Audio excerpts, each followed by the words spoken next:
Welcome, everyone, to the Monthly Movie Dispatch, the movie review show from friends you can trust. Every week, we broadcast a review of a new film, talk about some film news, and recommend what to watch. We've been talking, critiquing, and gushing over movies since we were in high school, and we aim to bring you honest conversation on relevant cinema. I am here with my brother, Brandon Bowlby. How's it going? And I am Shaun Bowlby.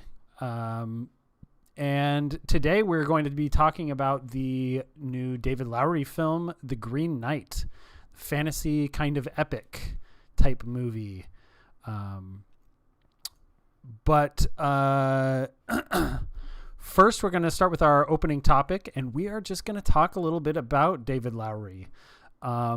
He's a really interesting filmmaker. He has a decent little collection of movies, kind of starting with, sure. He was first kind of brought to my attention by Ain't Them Bodies Saints in 2013. He probably has maybe some earlier stuff, but that's where I first kind of heard about him. I haven't seen Ain't Them Bodies Saints, and it looks like that was his first feature film, or he did a lot of shorts before then.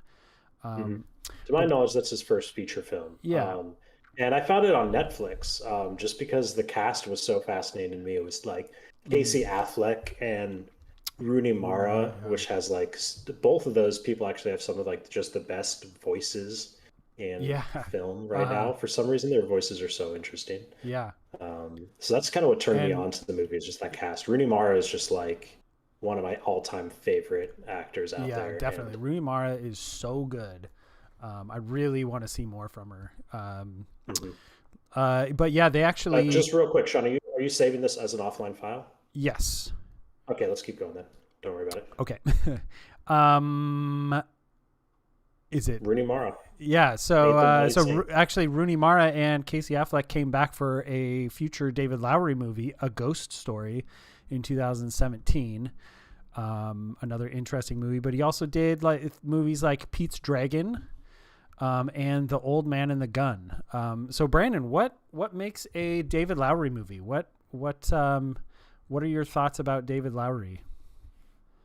You know what? Like, so I actually saw Ain't Them Bodies Saints like first and foremost. He was like in a weird way connected to Shane Gareth, who directed Primer and a few other very like strange films back then. Primer's that crazy time travel movie that everyone latches onto. So he's kind of in a weird way connected with that. And Ain't the Body States was on Netflix. I checked it out, but I didn't really like get obsessed with him until Pete's Dragon.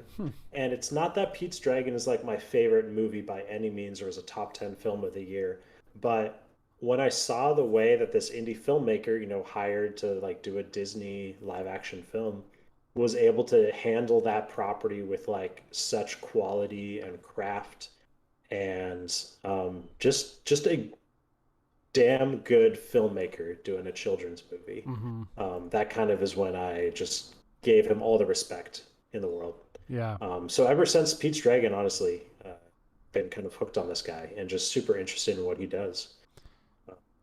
He'll be returning to that form. I guess he's going to do a Peter Pan film interesting. Okay. next after this. So kind of coming full circle with Disney movies, and hopefully he continues his like super detailed knowledge of this, like what it takes to make a movie. I don't know. He's just one of those filmmakers that is just knows what he's doing in every way. Yeah. Yeah, definitely has a very interesting way that he tells stories for sure. And I just watched, actually I wasn't able to watch the whole thing, but Cinefix did a video about David Lowery and how he uses mythology to tell his stories, and uses like tropes of mythology to tell his stories. And that definitely rings true for the movies that I've seen. A Ghost Story is, has very, kind of obvious mythological undertones to it, and kind of the timeless nature of the movie, and then the Old Man and the Gun, even that, like it almost plays like a folk tale about this guy who he came just out with those loves movies robbing back to banks. back Oh, really? as well, and like very closer together, and both of them show like different sides of his filmmaking, but both of them I think are just like peak David Lowery, Mm-hmm. which is how experimental and weird and kind of deep a ghost story can get. Yeah. And then also on the other hand, he's kind of making a more fun adventure of a movie with Old Man and the Gun, Yeah. and just like enjoying hanging out with these people and these characters. And he paces it so well, that movie turned out brilliant as well. And it's cool that he has these like very two opposite feeling movies, but he's Mm-hmm. able to handle them Yeah, both with definitely. such care. Yeah, that is interesting that those are back to back, Hmm. because like they're so, one is almost all about the dialogue and all about like Hmm. the characters interacting, and the other one, A Ghost Story, is virtually no dialogue, and Yeah, um, all visuals, all yeah. mood. Um, so yeah, he's a super interesting filmmaker. I guess would you say he's still up and coming, or maybe he has a big enough? He hasn't broken through with anything yet. Not in Yeah. the Oscars, not in box office. Uh-huh. Although He's just flying under the radar. Pete's Dragon obviously had a fairly big budget, being a, Disney remake, and then now Peter Pan and Wendy is, I assume, going to have a pretty big budget. Mhm. Um, And but he's young enough. Someone could give him a big property that he could, you know, do perfectly and make a shit ton of money with, or he might just keep pushing out these like intimate indies, and I'll be happy either way.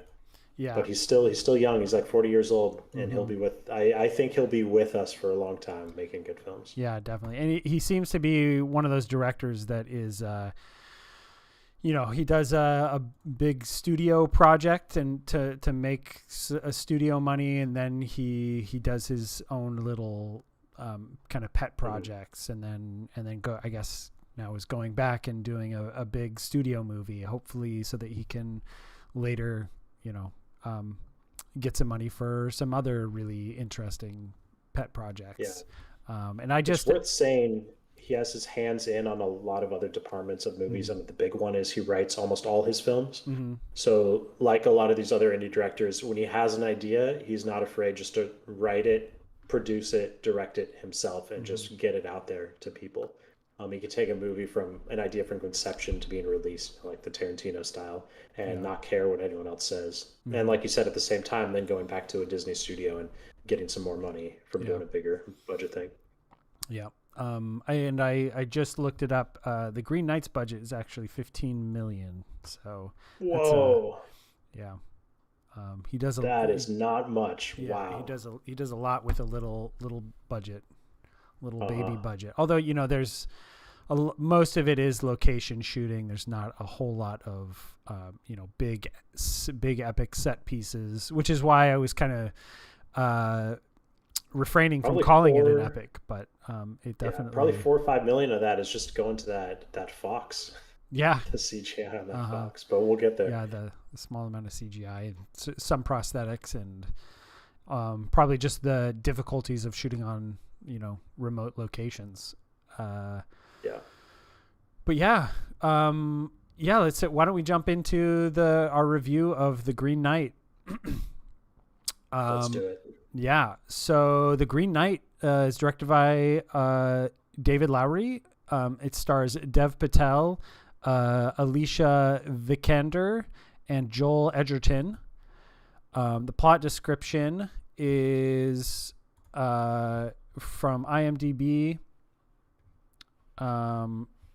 I guess it's right there. Yeah, IMDb. Yeah, a fantasy retelling of the medieval story of Sir Gawain and the Green Knight. Which I actually, after we saw the movie, me and Kelly came home, and Kelly said she actually has Sir Gawain and No the way. Green Knight. No way. Yeah, and it's like, let's see, it's maybe 155 pages, but Yeah. one side of it is in Old English. Like for each page, one side is in Old English and one's in Modern English. And Kelly kind of was reading it, and Old English sounds really cool. So it's like 75 pages, and it looked like even the text that's on each of those pages isn't too long. So it's a brief story. And so it's 155. Half of it is like both pages are the same. It's just one is Old English. So it's 75 pages, and they're kind of short pages. Pretty short. Could read that in a few hours just sitting there for sure. Definitely. And so that was kind of cool. Kelly read a little bit of it. It's very poetic and kind of folky, and it's so yeah. So what do you have any? What are your thoughts of this movie, Brandon? You were super excited to see this movie. We've been kind of talking about this movie for a long time, and what are your thoughts? Did it live up to your expectations? I was really excited to see this movie. The trailer looked like insane, and it compared to a lot of his other works, this looked the most out there. This looked kind of the biggest in a lot of ways. And it got me really excited. Word of mouth was pretty huge, so I couldn't wait to see this and review it with you. In a lot of ways, this movie did not let down at all. This movie is like insanely stylized. This is even more so than The Green Knight. This movie is like meticulously stylized. Like every detail he pays attention to.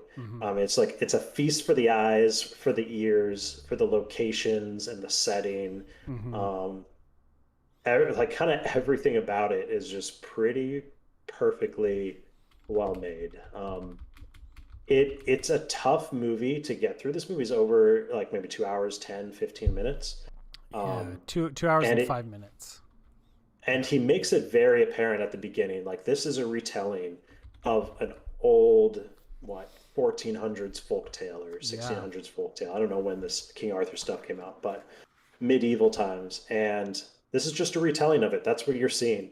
He's not embellishing this with modern storytelling or changing things to suit our needs for what a story should be today. He's giving us a piece of history in the medium of film. So there are like gripes I have, or I don't even know how to describe it, nits to pick on just like experiencing this story, wanting it to be more of a normal movie, and being frustrated at it being a weird ass folktale. And we'll get into more details of exactly what that means. I will. But for the most part, there is so much to love here, and there's so many interesting things happening at every moment. I really liked it. Yeah, definitely. I was just pulled up the Rotten Tomatoes score, and it has 90% from critics, but 50% from audiences. And I think The Green Knight, and it's medieval, and people are like, "Yeah, I'll go see it." And that, and that may also be, in part, or you could almost blame that on how good the trailer was as well, because that trailer was really good, and I imagine it may have gotten some people to go see this movie that normally wouldn't go check out kind of an art house folk tale of an old English tale of an Arthurian legend, but I totally agree. I really enjoyed it. I recently have been kind of watching a bunch of this YouTube channel and they have like this series called Extra Mythology, where they talk about kind of a bunch of different mythologies from all around the world, and they just kind of go through the story, these mythological stories, and they are all very very similar to this movie, where it's kind of a longer tale about a hero and they go on this journey. But in that journey, there's a lot of different parts. Yeah, I was going to talk about this as well. Yeah, A lot of pretty self-contained parts, and each one of these parts has a very usually, at least in the these ancient mythological, the tellings of these old stories, they have very obvious points that they're trying to make about the world as the people at the time saw it, and the good and the evils of the world, or what they valued. It's the Odyssey, right? That's what the Odyssey is known for. A character goes on a journey, and individual shit happens to him. And at every new chapter. There's the sirens who are calling out to. There's the bit about the sirens who are calling out to him, and then there's the Cyclops that he has to necessarily apply to what happens at the end, but it is just it's the in between on his journey, and with the tales he runs up against. And there's a lot. The most interesting part of these mythologies is to ask the question, what was it about the culture and the people of that time that made this part of the story important? What were the fears of those people, and what were and so that's the aspect of this movie that I really enjoyed, is like at each part of section of this tale, what were the themes and what were the ideas that David Lowery is kind of playing with. And I guess, honestly, I don't have a lot of good answers to those questions, in part because I think David Lowery is a really good filmmaker, and he's not going to just spell out, what I'm supposed to think about the movie. But I really enjoyed kind of asking those questions and experiencing the film. The movie is convoluted to the max. And like I said earlier, that it's a difficult movie to experience, like for random people, like giving it 50% on Rotten Tomato, not just because it's like artsy or stylized or like the music or visuals, but because like there's a lot of stuff in there that is not real, that's metaphorical, that is trying to like mirror other parts of the narrative. And there's just tons of details where you don't necessarily know what that means or why it's happening. And it comes and goes real quick. And it's not explained. And that happens constantly through this movie. It is very convoluted with detail. Yeah, definitely. There's a lot to talk about with this movie. There are some great actors too in this movie. Dev Patel is an interesting pick for this role. I guess you can, probably I don't know. You could dig into why David Lowery would pick an Indian actor for this movie, but he was really fantastic. He's so strong and like such a great leading man. I mean, he's handsome as hell and like ripped somehow.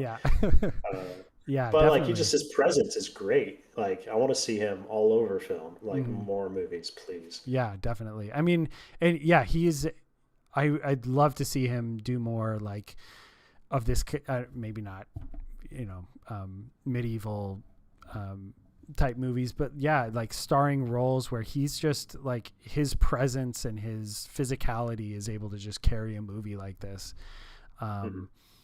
And just him being like the dorky kid in Slumdog Millionaire, or I remember not the dorky little scrawny kid anymore. Even in I don't know if you watched The Newsroom, he was kind of that same character. But I'm trying to think though of the Australian Indian movie of him trying to find his family. Lion, like child trafficking. Lion, that's another film. I mean, he was, he was just kind of like a shy kid in that film too, Yeah. and like, yeah, Yeah. Although in that one he was definitely more grown up and, was kind of filling out and hmm pretty good look. Him and Rooney Mara were in Lion together, Oh, they and were. yeah, Rooney Rudy was Mara in was that. in. Okay. She was I Right, guess, right. the girlfriend, the love interest. Yeah, that he's leaving behind Um, for a bit. yeah. Yeah. Um, but yeah, and Joel Edgerton I really like totally Joel blanking. Edgerton Yeah, totally. in everything. Yeah. Like when he did Love, I got super attached to him. He's such a strong actor. Mm-hmm. Yeah. Yeah, and then Alicia Vikander was really good playing. She played, yeah, playing multiple roles in this movie, right? Right? I don't know. Am I crazy? Was I don't she know. the love interest as well as I'm the? guessing she's the girlfriend in the brothel, right? Yes, and then she was Okay. she also the lady in blue, in In the the blue like dress in the, towards the end in the yeah, last third. with I guess I didn't notice that Joel similarity. No, Edgerton's like, wife maybe I'm or just something. crazy. I don't know. Yeah, I didn't notice that. Um Anyways, I could But be yeah, totally wrong cast is about strong. that. But those are I'll have the to look only at that later. yeah. Anyways, what do you say we dig into this movie, Brandon? Let's get into Let's get You into want to get details. into it? All right. Yeah, I want to talk about scenes. Well, from now on, we're gonna do spoilers. So spoilers from here on out. We're really gonna Yeah. see if we can figure out this movie. Oh Um, yeah, everything. so yeah, Brandon, what do you think about this movie as a whole? Um, So I think the movie has a very strong first half. mhm. Maybe it's even entire first half. I was going to say third, but no, I think it's a lot. Because you even get the stuff with oh, we forgot to mention the crazy character from Killing of the Sacred Deer, Mm-hmm. Yeah. that kid actor who's just twisted and weird in this one too. Mm-hmm. Up until kind of the ghost haunting house part of this film, like it's moving. I'm into all the characters, the Green Knight showing up and the like ritual. It's so like strong and the pacing's great. Um, the whole scene of the like knights uh, having the party At the with the round king and queen table behind him, in the round Camelot. table. Yeah, just the king's voice and the way he talks to Mm. Dev Patel's character, and everything that happens with the Green Knight when it comes in. I don't know. It's just like it really was blowing my mind at how amazing and just like into it I was for a good chunk of that first part of the movie. Yeah, definitely. Yeah, that the the look and feel of that opening was really interesting. Like, going from that, like, so his so first of all, he's going into the brothel and drinking, and his mother doing that like ceremony while hmm the king is like walking around and speaking to his like round table, um, and that was It's just like edited very really, well. yeah, really interestingly put together. And again, I do you have any good like explanations for that opening scene? Because I'm like trying I to mean, dig into it, and I don't know. Are we supposed to believe the like the mom kind of instigated like this whole series of events? Like yeah, she called the Dark Knight, the Green Knight. I believe so. So like to I guess jump ahead, like at one point someone someone says that who the Green Knight, or the Green Knight is someone um and so I wonder, like, is the Green Knight his mother? I don't know. There's a lot of Yeah, there's a interesting like lot of ways that mystery. you can look at that. Yeah. And he certainly does not give you any easy answers throughout the movie. Mhm. Um, but yeah, I thought that was a really visually stunning opening, and he does a lot of there's details that are flashing through my head right now that like the design and makeup of the Green Knight is outstanding. Like and even in the end, there's even more close-up shots in kind of more the final scene of his makeup and prosthetics, and it's incredible. Definitely. There's even like intricate sound design around the knight. Like just him moving his hand is like there's so much weight and like sound to the sound of movement. like a trees kind of bending and almost breaking in the wind. It makes it so powerful and just like so frightening. This like presence. And actually, I'll back up a little bit because the movie actually opens with just a shot of Dev Patel in a yellow robe with the crown on his head, and he like is a set bursts into flames, and that's just the crown's like levitating down from the ceiling. That's right. Like, interesting. And that's and then it just kind of cuts away from that into the movie, and that's how he starts out the movie. And I honestly haven't even thought about that since I saw it, but what did that mean? What was that? And I'm just gonna say right off the bat, I don't have any good answer. I'm gonna be asking a lot of questions, and I don't have a lot of good answers for very few good answers. He's doing a lot of stuff. And I also wanted to point out, just because this is the only bit of the book Sir Gawain and the Green Knight that Kelly read, was this opening sequence of the Green Knight coming in. And actually, the Green Knight is just a knight who is wearing green clothing and green armor. They updated him. Yeah, so like, and just from that little bit that we read, it really does seem like David Lowery is doing a lot of really interesting things, like taking a lot of liberties and putting a lot of himself into the movie. Yeah, a lot of his own style and twist on the movie.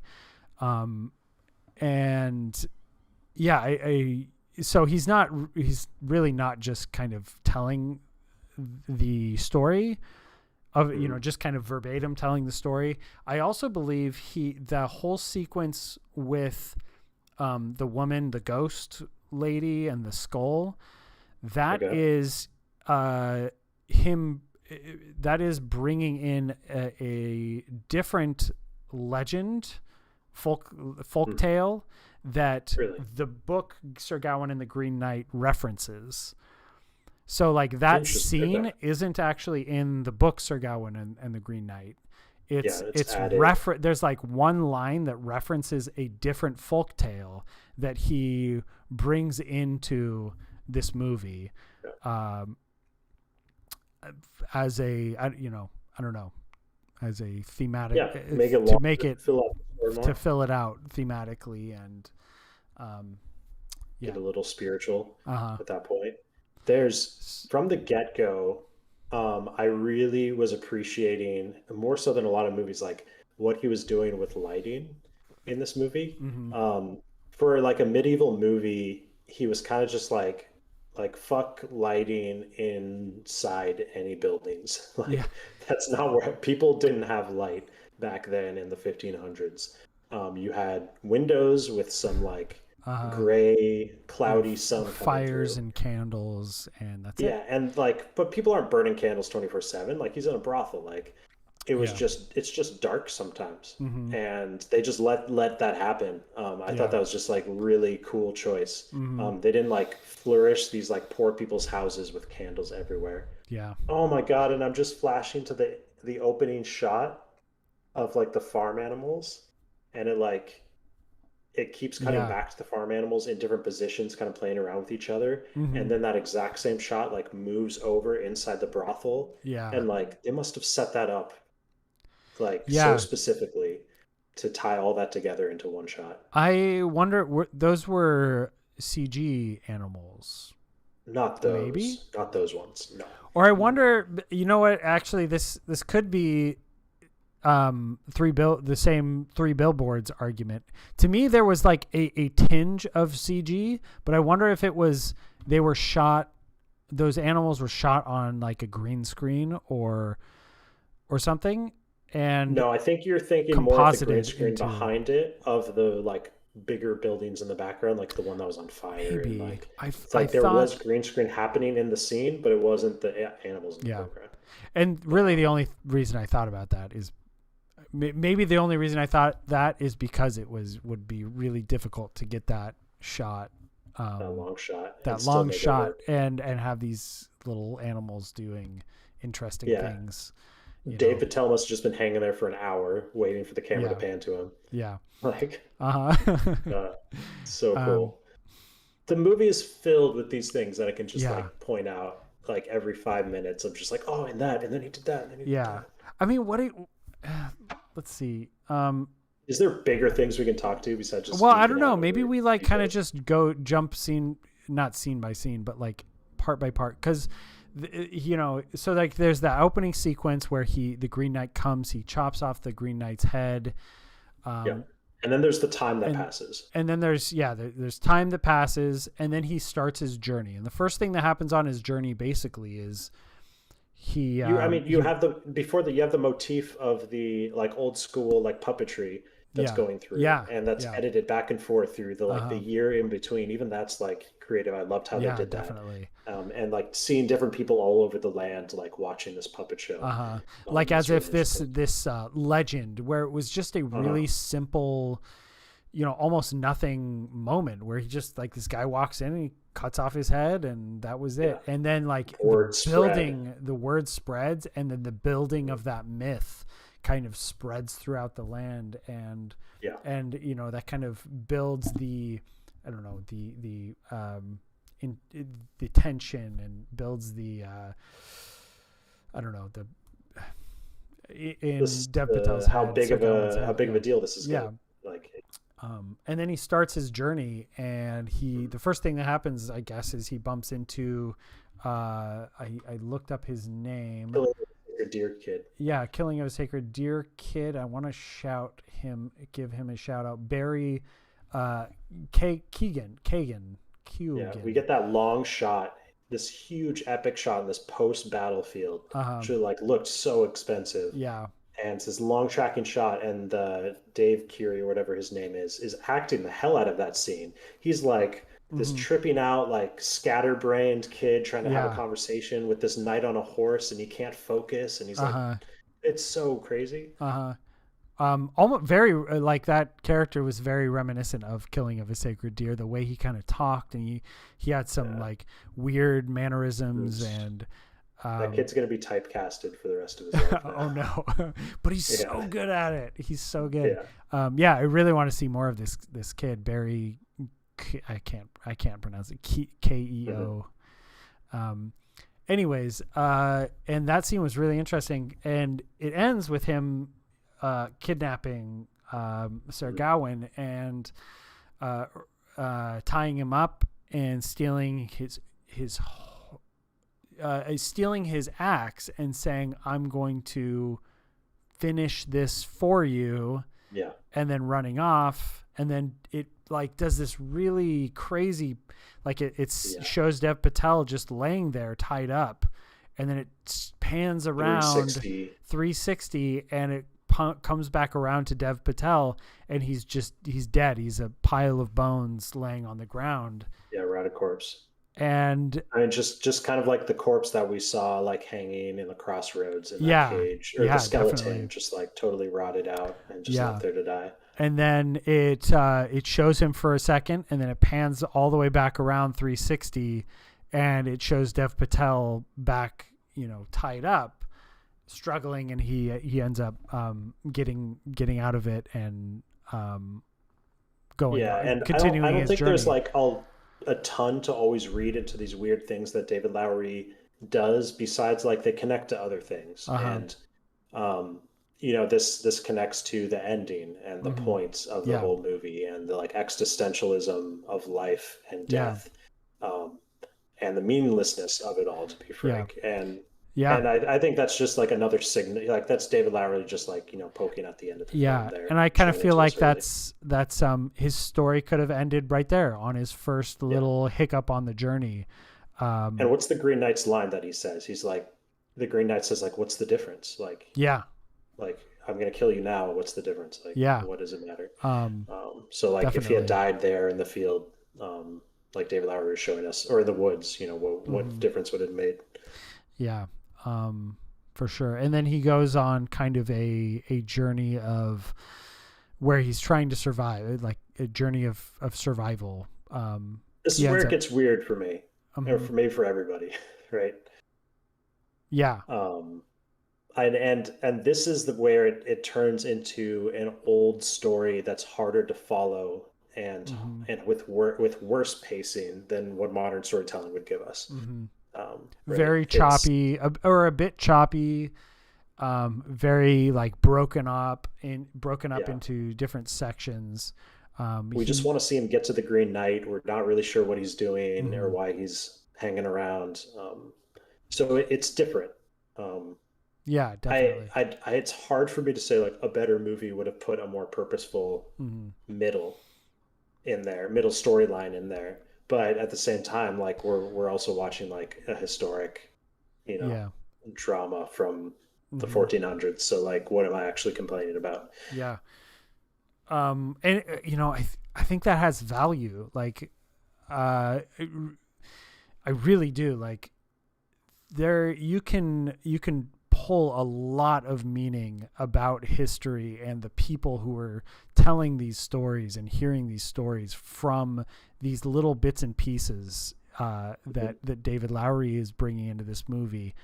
Um, and actually, I will say like the scene that I really bought into the movie was the or the chunk that or the section that I bought into the movie was the ghost section, Oh um, wow, okay, where I that's when I really understood kind of because that's like I think he does that bit in the woods with the kid who kidnaps him, and then yeah, there's like a little bit with survival and the fox, and then he goes to the yeah, cottage with pretty the quickly. ghost Yep. woman. And then that's when I understood like, oh, you're like just kind of telling this mythological story. You're not like you're not tr- again, you're not trying to adapt it to the sensibilities of a modern Mm-hmm. audience.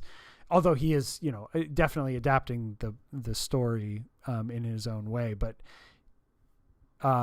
yeah, and the meaning of that little section, um, and yeah, It's the that's kind of when weirdest I part of the movie. It's the yeah. weirdest part of the movie, and it goes on for maybe 20. It's 25 minutes long, Hmm. and there's a million questions. What's that mean? What's that mean? And Hmm. I mean, a lot of it's in his head. A lot of it's not real. Hmm. Um, Maybe a lot of it is like, uh, I mean, maybe it is real, and just this story has ghosts, and the story Yeah, has I metaphysical mean it things has happening to him. giants. Why not Yeah, it has ghosts? giants. And but So it's not even that. Like mythology has ghosts. Mythology has giants, and people come across these things in mythology, and yeah, that's just the way it is. And because that's what the people believed at the time. That's what these are the stories that people told for thousands of years. hmm, And yeah, I don't know. I guess like going through this, I'm just kind of I keep coming back to he's bringing this 1,000-year-old tradition to several year old tradition that I mean this one is only I don't know 600-700 years old, um, old but enough. it's a tradition that dates back thousands of years, and he's bringing that into a Yeah, modern art form and to modern viewers. And I think he accomplishes something really interesting. Um, yeah. And it's still fascinating. mhm. I was talking about lighting earlier, and in this and he does it throughout the movie, but in this scene as well, not a lot of lighting cinematographers do dynamic lighting in the middle of a single shot or scene. I remember we always used to compliment, like in Scott Pilgrim versus the World, Mm-hmm. Edgar Wright doing it every once Yeah. in a while, and like usually people set up lights and then the scene plays out. Mm-hmm. David Lowery even pushed that often in this movie, Yeah. to where he would have lighting change and move and shift on you within a single shot, Mm-hmm. to make it even crazier. And a lot of it happened in this ghost scene as well, which Yeah. was this middle part of the movie. Mm-hmm. Definitely. But not too much more to say I mean, about yeah, about definitely. it. But the thing is, like, trying to bring it into the broader context of the story. I don't know if I can have any good answers for that, but I think you could pull a lot out of just that little section. But yeah, then he kind of continues on his journey, and we meet some giants. The He sees Giants was some great. The giants. Giants Yeah. reminded me of like the giraffes and The Hmm. Last of Us, And or and it's just Brandon, the spiritual moment. And what? Palm Springs. And Palm Springs, yeah. What Yeah, are the the dinosaurs in Palm dinosaurs Springs? in It's Palm like this Springs. random, beautiful spiritual moment of Uh, awe. yeah, A character just comes and by it's and then kind of moves on from. yeah, definitely. Yeah, I really like that scene. I don't know. Yeah, It's like one of those things. I don't really know why. It was just beautiful. The interaction between him and the giants was, it was short, but it was like it was really meaningful. And then yeah, you just kind of move on. yeah. And it brings in a much bigger mythology and um, legendary aspect of this The movie. setting. Yeah, of the There's of that the of the crazy setting. shot that like, Oh yeah, that's right. on the cliffside by the giant that Uh like huh. rotates in. Yeah. Just totally Um, trippy. and then yeah, believe then there's a little bit more survivally bits, and then he comes across Joel Edgerton, and I think Yeah. Alicia Vikander. Was that Alicia Vikander? I don't remember. You're still questioning that. I'm still I mean, questioning. a lot. I Maybe it think more wasn't. I things could happen be here very that wrong. apply to the his actual journey, Mm-hmm. while still being kind of a very separate thing on its own. Joel Edgerton is kind of like, he tells him where to go next. He tells him it's not far from it. You're not Mm-hmm. sure if you can trust him. It's like almost too good to be true. Mm-hmm. His wife that's seducing him, and like they also play with the belt that his mom gave him to Mm-hmm. protect Yeah, him definitely. from the Green Knight. He And loses the. Where does he lose the belt? Does I don't know. I think I felt like I she maybe forget? stole it from him or something, and No, then so couldn't almost know. earlier in the movie he loses the belt. Is it the kid who Oh yeah, the kidnaps him? kid. Yeah, yeah, Yeah, yeah. he The takes kid it. takes it. Okay. And that actually happens several times throughout the movie where he loses the axe, the kid steals the axe from him. And this is Mhm. another thing. I'm sure like if you look at it from that mythological, Old English context, you could probably read into what was going on at the time, and I'm sure there's a lot you could read into this story, but that kid steals the belt and he steals the axe, and he gets the axe back in the scene with the ghost where he brings the skull back from the little Yeah. pond, and then he gets the belt back from It's almost like Alicia a video game Vikander. quest. Yeah, He has these like two little extra problems he has to solve before he can yeah, move on, um, and he completes them. yeah, and so he gets that back with Not before jizzing all over it. Let's yeah, not forget. of course not. Yeah. Um, and then that whole sequence was really interesting because the whole time you had this old lady with a blindfold on in Yeah. every scene, and I almost wonder, is she like, is Joel Edgerton and the lady not real? Are they not real? Is like this lady in white a sorceress that's like a Right. witch that's like Okay. Yeah. projecting these people? Because I mean, she the was whole almost setting is just like out of nowhere. There's just yeah this rich cottage that's so welcoming of homeless people stumbling through. Yeah, and so that was really interesting, and again, it feels right out of a folk tale. Of a long adventure.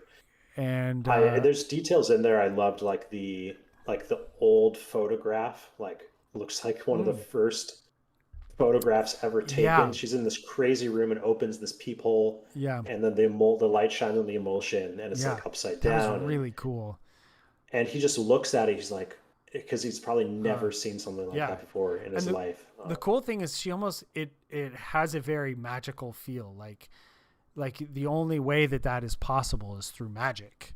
But but to a modern audience, oh, it's just a camera, it's just a film emulsion or whatever painted on the wall, and it's just exposing but it was really cool how they brought that thing that we have a good understanding of now back to the 1400s, and Yeah, it it's seems weird like because, like, to magic. me, there's no way that was in the book.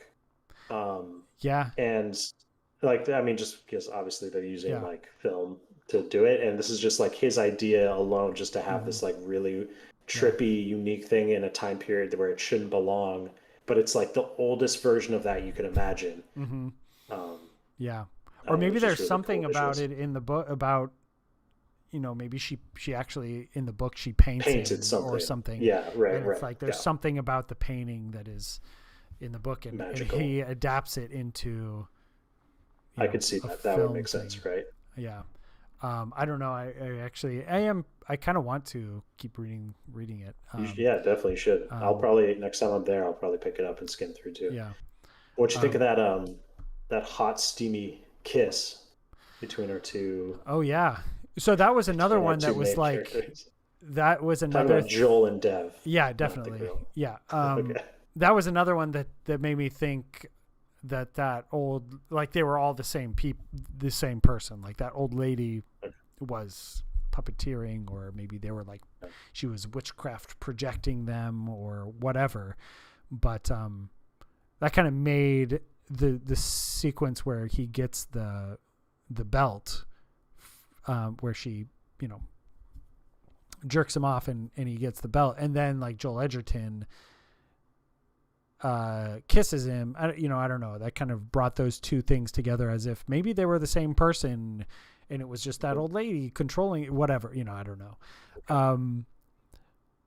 But yeah, it was really interesting. Again, I don't have any good answers, but No good it was answers, just like doing a lot of crazy, but great interesting things. moments. Yeah, definitely. Every one of these moments that doesn't make sense is Uh-huh. interesting and intriguing. Yeah. And then she has that speech that she gives, that I don't. About green, Yeah, where she like the co- the green, the color about of talking about the mom. color of green and the color of Uh-huh. red, and I think that's all she talks What about. they're like, it's the Green Knight, like Yeah. it's so unnatural, and Uh, then she like pauses and is just like, no, yeah. green's actually extremely natural. Yeah. It's mold, it's Yeah. like it's earth, and it's such like Yeah. a poignant And speech out of nowhere. green will take over the earth after we're gone. I forget Mhm. what she says. But yeah, that was a really interesting, kind of chilling speech, Yeah, that she yeah. gives. Um, but yeah, and then I guess they move on, and he meets the Green Knight, The ending, and then we and have the fucking ending. yeah, again, Did kind of that hit you hard? um, uh, yeah, the actual ending was like, yeah, yes, Hmm. that was like one of those endings where you're just like, fuck yeah, The that is fake how out, you the end a movie. montage, Uh-huh. the life flashing before his Yeah. eyes. Oh my God. Uh-huh. It Like, was so good. uh-huh. Um, yeah, Him ending just definitely. in the keep with his family, like walking away from him alone Uh-huh. with like, and his inevitable death about to happen with the like ceiling kind of like almost caving Uh-huh. in slow motion. It was so good. Yeah. And like the birthing, the scene where the prostitute gives birth to his kid, and he just that he loves. He obviously, clearly, and but he can't. He's royalty. Yeah, he's a king. He's a king now. He can't marry a peasant. Like, I was actually thinking that earlier in the movie, like when she was talking to him about what if she was his lady and all you're that. like, this isn't. And it's like, there's no way. Like, this isn't something that happens in, medieval. And you don't question Europe, much of it until they throw the money on the bed. Yeah. And just a bunch of coins drop on the bed, and you're like, "Oh no!" Yeah, yeah. And then what? She's like crawling after the baby. That was pretty haunting. But yeah, and then it ends with him. I guess he goes to war. I don't know if we're supposed to read into that a whole lot. His son dies. Yeah, son dies in war.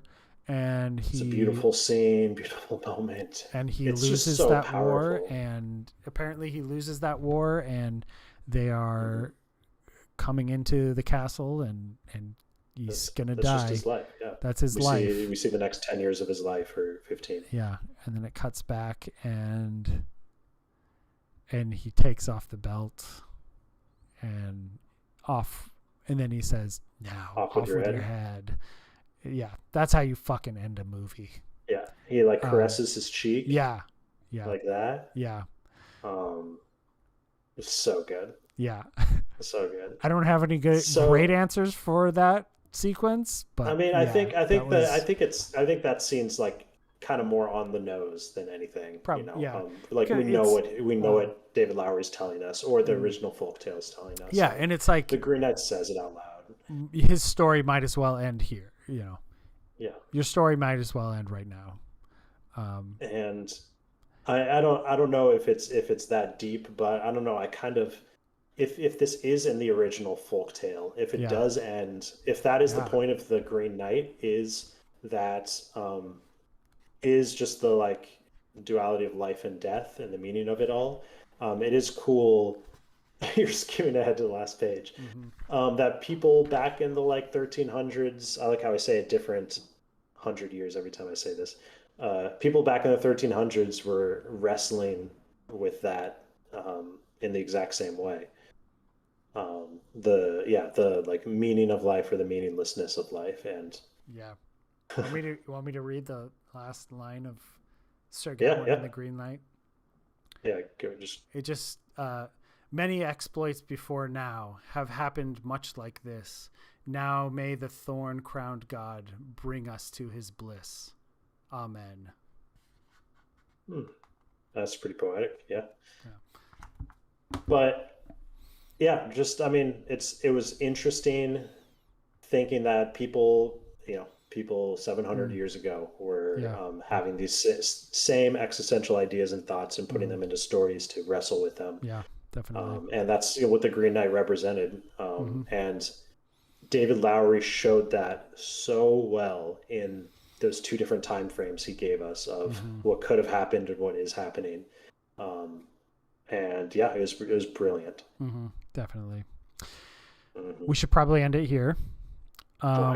Which at the end of the movie, I don't know. Did you have any other thoughts that you just were dying to talk about? Because we're running a little long.